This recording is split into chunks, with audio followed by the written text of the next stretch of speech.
बच्चों हम लोगों ने ऑक्सीकरण संख्या निकालना सीख लिया। अब हम लोग ये सीखेंगे कि किसी रासायनिक अपक्रिया में कौन ऑक्सीकारक के तरीके से काम करता है, कौन अपचायक के तरीके से काम करता है। तो बच्चों जिसका उपचयन होगा, जिस अपक्रिया में जिस तत्व का उपचयन होगा तो हम लोग कहेंगे वो उपचयित हो रहा है, और जो उपचयित होगा वो हमेशा बच्चों अपचायक के तरीके से, रिड्यूसिंग एजेंट के तरीके से काम करेगा। और जिस अपक्रिया में किसी तत्व का अपचयन हो रहा होगा, अपचयन होगा तो हम लोग कहेंगे कि अपचयित हो रहा है, और जो अपचयित होगा वो हमारा ऑक्सीकारक के तरीके से काम करेगा। तो आप लिखेंगे कि जिसका उपचयन होता है। अच्छा, उपचयन कब होता है? जब ऑक्सीकरण संख्या क्या हो रही होगी? बढ़ेगी। तो जब ऑक्सीकरण संख्या बढ़ेगी तो हम कहेंगे कि वो हमारा उपचयित हो रहा है, और जो उपचयित होगा बच्चों उसे हम लोग कहेंगे कि वो हमारे अपचायक के तरीके से काम करेगा। और जिसका अपचयन होता है, अपचयन मतलब कि उसकी ऑक्सीकरण संख्या में क्या होगी? कमी होगी तत्व की, तो हम लोग कहेंगे कि वो अपचयित हो रहा है, और जिसका अपचयित होना होगा वो आपके ऑक्सीकारक के तरीके से काम करेगी। जैसे बच्चों मैं यहां ले रहा हूं CuO प्लस H2, ये क्रिया कर रहा है बच्चों, रिएक्शंस कर रहा है, बन रहा है हमारा Cu प्लस H2, वो में चेंज हो जा रहा है। तो अब बच्चों यहाँ आप कॉपर का ऑक्सीकरण संख्या निकालने, तो आप जानते ही हैं कि कॉपर की ऑक्सीकरण संख्या निकालना है तो कॉपर ले लें। ऑक्सीजन है तो ऑक्सीजन का ऑक्सीकरण संख्या -2 होता है, बराबर 0 के कर देते हैं। सम ऑफ ऑक्सीडेशन नंबर क्या होता है? 0 ही होता है। +2 है बच्चों और -2, प्लस माइनस का चिन्ह माइनस हो जाएगा, Cu -2 = 0। -2 के 0 के पक्षांतर कर दोगे तो कॉपर पे कितना ऑक्सीकरण संख्या आया बच्चों? +2। तो यहाँ कॉपर आपका +2 में है। और यहाँ देखो बच्चों, कॉपर किसी से जुड़ा नहीं है। जब किसी से जुड़ा नहीं है तो इसकी ऑक्सीकरण संख्या क्या होगी? 0। इसी तरीके से बच्चों यहाँ देखो, हाइड्रोजन किसी से जुड़ा नहीं, सेल्फ के एटम से जुड़ा है। जब कोई सेल्फ के एटम से जुड़ा रहता है, खुद के एटम से, तो उसकी ऑक्सीकरण संख्या क्या होती है? 0। यहाँ पर आप जो है हाइड्रोजन की ऑक्सीकरण संख्या निकालने बच्चों, तो आप जानते हैं कि जो है हमें हाइड्रोजन की ऑक्सीकरण संख्या निकालनी, तो 2 हाइड्रोजन है प्लस ऑक्सीजन H = 0। हाइड्रोजन का निकालना है हमें, तो 2 हाइड्रोजन, ऑक्सीजन का पता ही बच्चों कितना होता है? -2, तो -2 = 0। 2H = +2 हो जाएगा। अब +2 से 2 से कैंसिल कर दोगे तो हाइड्रोजन की ऑक्सीकरण संख्या कितनी आ जाएगी? +1 आ जाएगा। अर्थात यहाँ H2O में हाइड्रोजन की ऑक्सीकरण संख्या कितनी है बच्चों? +1। तो हम लोगों ने क्या किया? सबसे पहले ऑक्सीकरण संख्या तत्व का निकाल लिया। अब हम लोग ये देखेंगे कि किसका अपचयन हो रहा है, कौन उपचयित हो रहा है, कौन अपचयित हो रहा है। अब देखो बच्चों, यहाँ आपका कॉपर +2 में, कॉपर +2 ऑक्सीकरण संख्या से होते हुए कॉपर 0 में जा रहा है। यहाँ पर ऑक्सीकरण संख्या +2 है और यहाँ पर ऑक्सीकरण संख्या क्या है? 0 है। अर्थात यहाँ आपका जो है कॉपर +2 से 0 में जा रहा है। तो यहाँ बच्चों ऑक्सीकरण संख्या घट रही है। मैंने बताया था कि जब ऑक्सीकरण संख्या घटती है तो हम लोग कहेंगे कि अपचयन हो रहा है। क्या हो रहा है?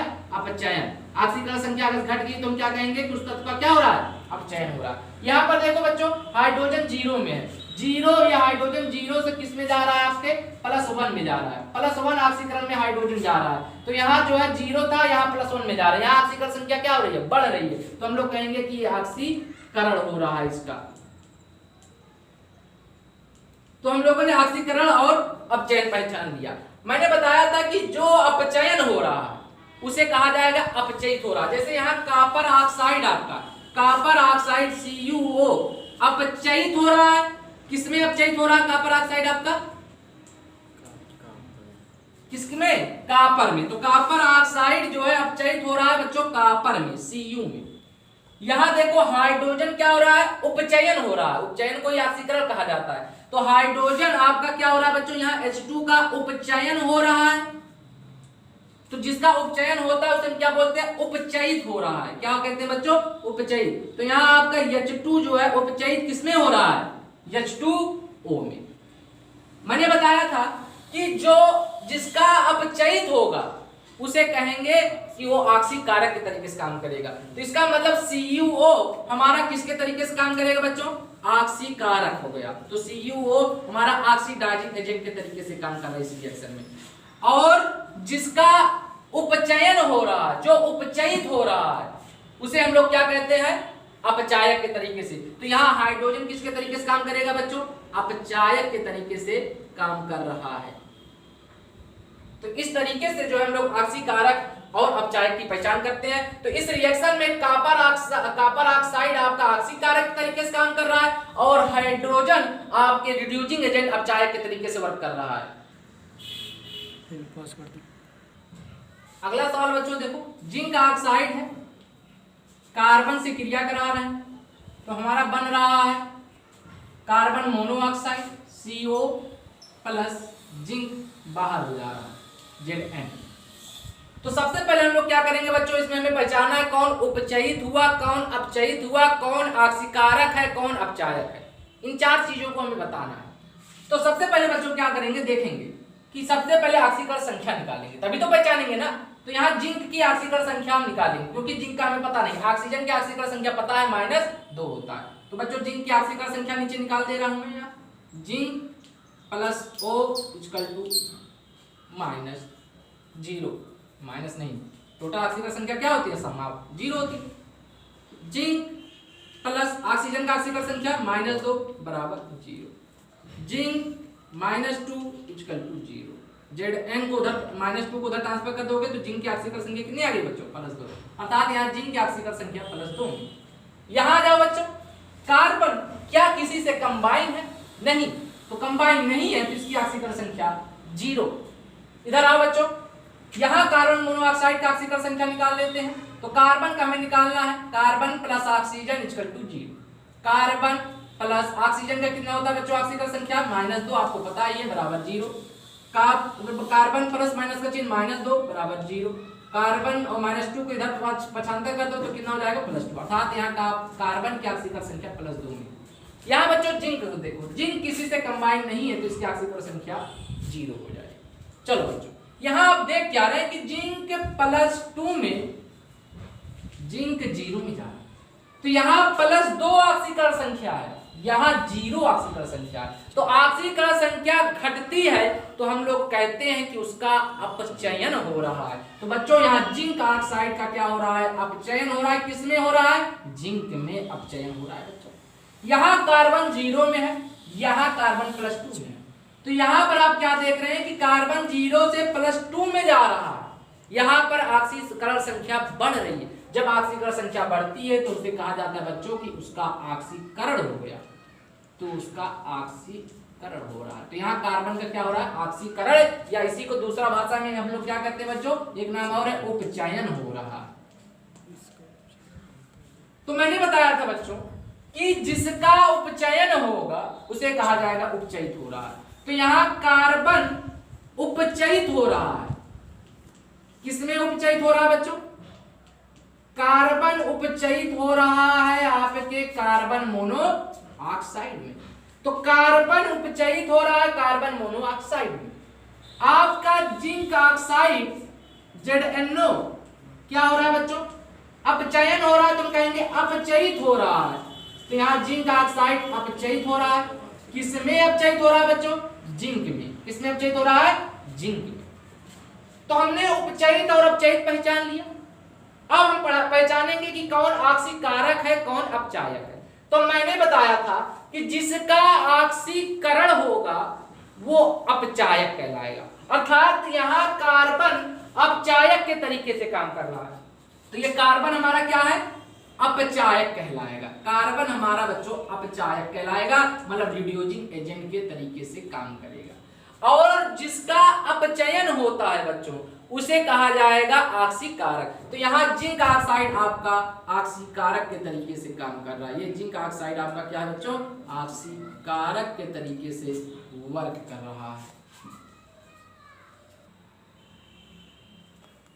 बच्चों इसमें भी हमें क्या करना है, वही बताना है कि कौन ऑक्सीकारक है, कौन अपचायक है, किसका उपचयित हुआ, कौन अपचयित हुआ।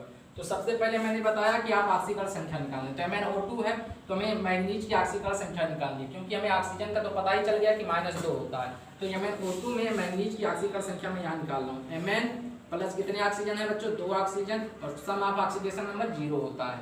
तो मैंगनीज Mn प्लस 2, ऑक्सीजन का कितना होता है बच्चों -2 बराबर 0। तो 2 दूना 4, -4 हो गया, प्लस माइनस का चिन्ह माइनस होगा, -4 और उधर ट्रांसफर कर दोगे तो +4। तो Mn का ऑक्सीजन संख्या कितना आ गया बच्चों +4, अर्थात यहाँ Mn आपके +4 में। यहाँ चले आओ बच्चों MnCl2 का। तो MnCl2 का ऑक्सीजन संख्या हम निकालना है मैंगनीज का। कुलिंग का हमें पता है कि -1 होता है, तो हम मैंगनीज का यहाँ ऑक्सीजन संख्या निकालना है यहाँ पर। तो मैंगनीज +2 क्लोरीन बराबर 0, Mn +2 क्लोरीन का कितना होता है बच्चों -1, क्लोरीन का ऑक्सीजन संख्या -1 बराबर 0। तो -2 हो जाएगा और -2 को जब ट्रांसफर करोगे तो +2, तो Mn +2 में जा रहा है यहाँ पर। तो यहाँ आपका Mn जो है +2 में है। अब यहाँ बच्चों जो है कोलिन्स का आप निकालोगे, तो यहाँ पर कोलिन का हाइड्रोजन का +1 होता है, पता ही निकाल के दिखा दे रहा हूँ। HCl का निकालना है, तो HCl में हमें कोलिन का ऑक्सीजन संख्या निकालना है। अभी आप जान लें कि कोलिन कितना होता है -1, तो हाइड्रोजन का कितना हो रहा है बच्चों, हाइड्रोजन का +1 होता है, +1 + Cl = 0। अब +1 को ट्रांसफर उधर कर दो 0 के, तो चिन्ह क्या हो जाएगा नेगेटिव में, तो कोलिन का ऑक्सीजन संख्या कितना हो गया -1, यहाँ कोलिन का -1 आ जाएगा। अब इधर आ जाओ बच्चों, कोलिन किसी से जुड़ा है नहीं जुड़ा है, जब किसी से नहीं मतलब कोलिन खुद के मॉलिक्यूल से जुड़ा है, जब खुद के एटम से जुड़ा होता है तो उसकी ऑक्सीजन संख्या क्या होती है बच्चों 0 होती है, मतलब H2Cl2 इन सब का ऑक्सीजन संख्या क्या बताया 0। और यहाँ हाइड्रोजन का भी +1 होगा, ऑक्सीजन का भी -2 होगा, तो ऑक्सीजन का कोई चेंज नहीं हो रहा, तो उसको हम देखेंगे नहीं।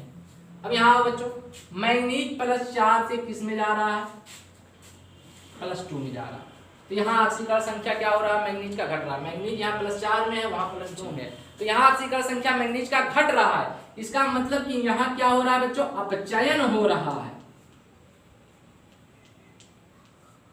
अब यहाँ देखो कोलिन -1 से 0 में जा रही है, यहाँ भी -1 ही कोलिन का है बच्चों। तो हम ये देखेंगे चेंजिंग किस में हो रहा है, अगर यहाँ -1 से -1 में जा रहा है तो कोई चेंजिंग नहीं आ रही है, तो हमें वो देखना है कि जिसमें चेंजिंग आए ऑक्सीकरण संख्या उसी को लेना है, तो इसलिए हम इसको नहीं लिए, समझ आ रहा है ना।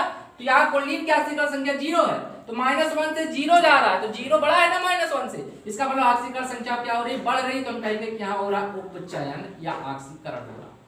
तो हम लोगों ने पहचान लिया कि कौन उपचयन हुआ किसका अपचयन हुआ। तो अब जिसका उपचयन हो रहा है उससे हम कहेंगे उपचयित हो रहा। तो क्या देखेंगे कि HCl उपचयित हो रहा है, क्या हो रहा है बच्चों HCl आपका उपचयित हो रहा है। किसमें उपचयित हो रहा है HCl आपका क्लोरीन में, Cl2 में उपचयित हो रहा है। आपका MnO2 अपचयित हो रहा है, किसमें अपचयित हो रहा है बच्चों MnCl2 में। तो यहां आपका HCl का उपचयित हो रहा है कोलिन में और MnO2 का अपचयित हो रहा है MnCl2 में। मैंने बताया था कि जो उपचयित होगा उसे कहा जाएगा रिड्यूसिंग एजेंट अपचायक। तो यहाँ इसका मतलब HCl हमारा किसके तरीके से काम कर रहा है रिड्यूसिंग एजेंट के तरीके से काम कर रहा है। यहाँ HCl हमारा कहलाएगा बच्चों अपचायक, या इसे इंग्लिश में कहा जाता है रिड्यूसिंग एजेंट।